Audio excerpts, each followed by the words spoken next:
Well, the Supremes in Washington just dropped a whopper of a decision on gun rights, and it's fixing to shake the dust off the Second Amendment for a long spell.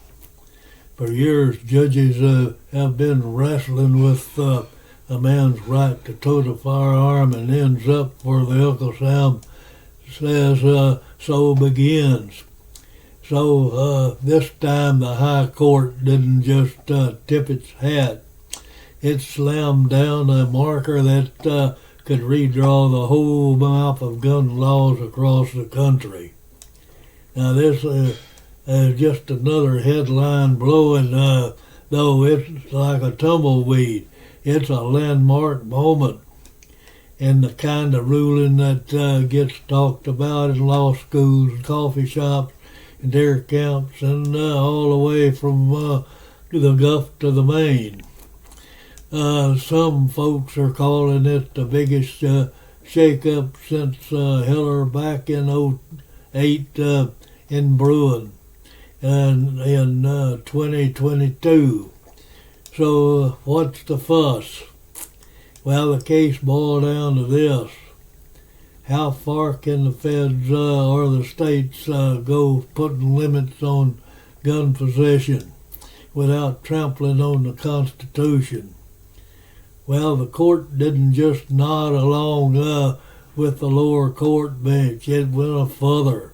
It was said loud and clear that the rights to keep and bear arms ain't some kind of second-class liberty.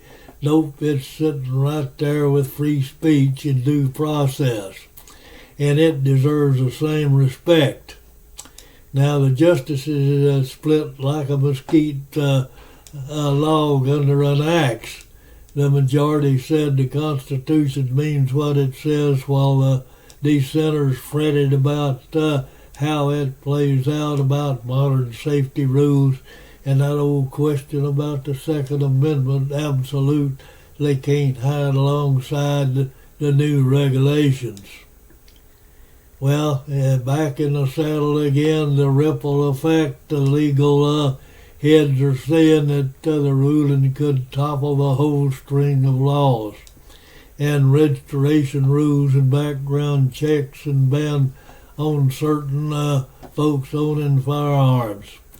Unless those laws can be tied to something the founders themselves would have recognized, it ain't there. The law may stand. Already the scholars are calling it everything from the monumental expansion to the course correction. Either way, it's a new era for the gun owners. So it's a stronger shield for lawmakers, to a taller fence for them to climb to pass new restrictions in the courts. It's a fresh trail to follow in the decades to come. But beyond the legal wrangling, this decision sends a message. The Supreme Court was planting its boots firm and the guardian of the constitutional rights, even when the issue's hotter than a July afternoon on the Pecos.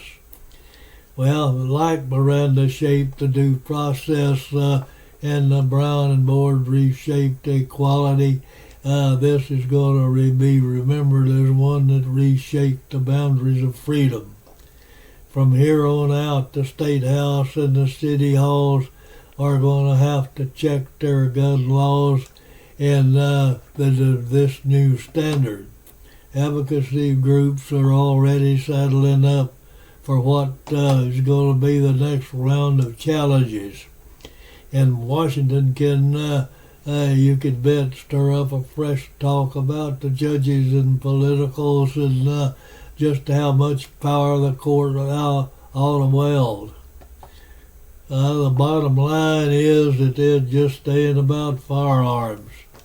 It's about the Constitution itself, keeping it breathing, stretching and sparkling in the debate more than over 2 centuries after it was penned. Well, whether you see it is a progress, Farrell, or one thing is for sure. It's the turning point, and the story's far from over. If this rattled your cage, give me a thumbs up and drop your thoughts below, and help me out and subscribe. This is Thoughts While Thinking, and these opinions are mine.